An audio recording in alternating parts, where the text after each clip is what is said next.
মুক্তির ডাকে আমরা মিছিল শুরু করব। মিছিল শুরু করে আমরা জগদ্দল থানায় ডেপুটেশন দেব। আজকে তাদেরকে বলবো, প্রথমে মহিলা সমিতির নেতৃত্ব থাকবেন, ছাত্র ফেডারেশনের নেতৃত্ব তাদের পতাকা নিয়ে থাকবেন এবং যুব ফেডারেশনের যারা যে সমস্ত কমরেডরা এসেছে তারা নিজেদের পতাকা নিয়ে উপস্থিত থাকবেন। আমাদের মিছিল আর কিছুক্ষণ সময়ের মধ্যে আমরা শুরু করব।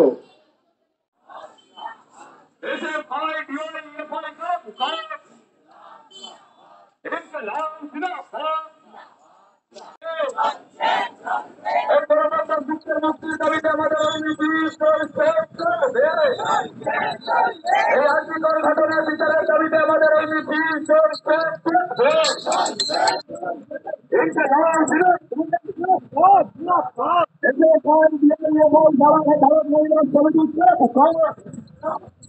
এই কলকাতা যুদ্ধের নিঃশর্ত মুক্তির দাবিতে আমাদের এই মুক্তির দাবিতে আজকের আমাদের এই মিছিল প্রচারিত একটি অডিও ক্লিপের ভিত্তিতে কোন যথাযথ তদন্ত ছাড়াই ভারতের গণতান্ত্রিক যুব আন্দোলনের শীর্ষ নেতৃত্ব কমরেড কলতান দাশগুপ্তকে সম্পূর্ণ অনৈতিকভাবে এবং রাজনৈতিক প্রতিহিংসাবশত গ্রেপ্তার করা হয়েছে। আমরা এই ঘটনার নিন্দা করছি এবং অবিলম্বে কমরেড কলতানের নিঃশর্ত মুক্তির দাবি জানাচ্ছি। পাশাপাশি আমরা তিলোত্তমার ধর্ষণ ও খুনের পাশবিক ঘটনায় যুক্ত ব্যক্তিদের দৃষ্টান্তমূলক শাস্তি দাবি করছি এবং প্রমাণ লোপাটে অভিযুক্ত কলকাতা পুলিশের সিপি শ্রী দিলীপ গোয়েলের পদত্যাগ দাবি করছি। আমরা মনে করছি এইভাবে প্রশাসনকে ব্যবহার করে রাজ্য ও দেশ জুড়ে প্রবহমান গণ আন্দোলনকে স্তব্ধ করা যাবে না। তিলোত্তমা হারবে না, কলতান থামবে না। আজকের তারিখ এবং স্থান আর অভিনন্দন জানিয়ে আমরা এখানেই আমার কথা শেষ করছি। আমরা তার অবিলম্বে তাকে নিঃশর্ত মুক্তি দেওয়ার দাবি জানিয়ে সমস্ত মিথ্যা অভিযোগ দিয়ে অ্যারেস্ট করা হয়েছে। তারই প্রতিবাদে গতকাল আমরা সারা রাজ্যে সমস্ত থানা ঘেরাও করেছি। আজকে আমরা জগদ্দল থানা ঘেরাও এবং ডেপুটেশন দেব। আজকে কাছে ক্ষমা চেয়ে নিচ্ছি, একটু অসুবিধা হচ্ছে, কিন্তু কিছুক্ষণ আমাদের এই পথসভা চলবে। আজকে আমাদের পুলিশ প্রশাসন মনে করছে যে এই যে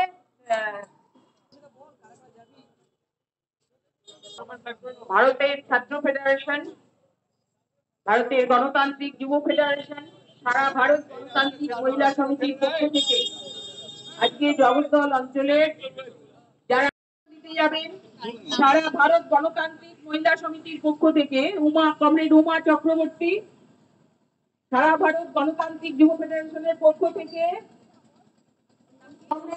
কলতান দাশগুপ্তকে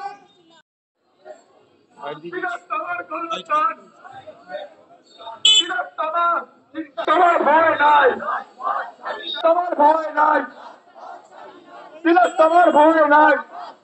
কমরেড, আমাদের যে সমস্ত কমরেডরা রয়েছেন রাস্তাটাকে আটকে দেবেন। আমাদের যে সমস্ত কমরেডরা রয়েছে আজকে উপস্থিত হয়েছে, আমাদের আজকের এই কর্মসূচিতে এই মিছিলে যে সমস্ত কমরেডরা এসে উপস্থিত হয়েছেন তাদের কাছে তাদের উদ্দেশ্যে বলা হচ্ছে, আমাদের মিথ্যা অভিযোগ দিয়ে অ্যারেস্ট করা হয়েছে। তারই প্রতিবাদে গতকাল আমরা সারা রাজ্যে সমস্ত থানা ঘেরাও করেছি। আজকে আমরা জগদ্দল থানা ঘেরাও এবং ডেপুটেশন দেব। আজকে কাছে ক্ষমা চেয়ে নিচ্ছি, একটু অসুবিধা হচ্ছে, কিন্তু কিছুক্ষণ আমাদের এই পথসভা চলবে। আজকে আমাদের পুলিশ প্রশাসন মনে করছে যে এই যে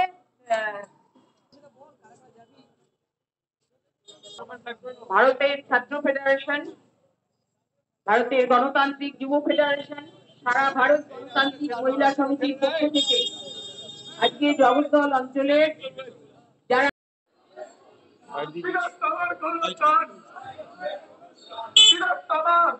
তোমার ভয় নাই, তোমার ভয় নাই, তোমার ভয় নাই। কমরেড, আমাদের যে সমস্ত কমরেডরা রয়েছেন রাস্তাটাকে আটকে দেবেন। আমাদের যে সমস্ত কমরেডরা এসে আজকে উপস্থিত হয়েছে, আমাদের আজকের এই কর্মসূচিতে এই মিছিলে যে সমস্ত কমরেডরা এসে উপস্থিত হয়েছেন তাদের কাছে তাদের উদ্দেশ্যে বলা হচ্ছে আমাদের আজকের মিছিল ছাত্র যুব মহিলারা, আপনারা সকলেই জানেন, যুব ফেডারেশনের সর্বভারতীয় নেতৃত্ব কলতান দাশগুপ্তকে যেভাবে অন্যায়ভাবে ষড়যন্ত্র করে জেলে আটক করা হয়েছে এবং এই আন্দোলনটাকে ভাঙবার যে প্রচেষ্টা, তার বিরুদ্ধে থানা অভিযান।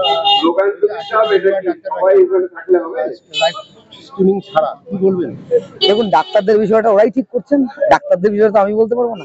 তবে আশা করব যে তারা একটা আমাদের সামনে নির্দিষ্ট করে দিশা দেখাবেন, কারণ তারাই স্বাস্থ্য ভবনের দুর্নীতির বিরুদ্ধে সরব হয়েছেন, হাসপাতালের দুর্নীতির বিরুদ্ধে সরব হয়েছেন। তারা নিশ্চিত করেই আমাদের সামনে একটা দিশা উপস্থিত করবে, আমাদের ভরসা আছে।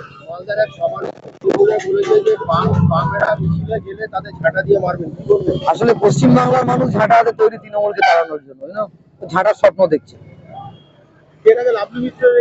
বললাম তো, পশ্চিমবাংলার মানুষ লাভলি মিত্রের এগেইনস্টে নেওয়া হলো না অ্যাকশন, আর কলতানের ভয়েস ডিটেক্ট না করে ওকে জেলে পুলিশ হেফাজত দিয়ে দেওয়া হলো।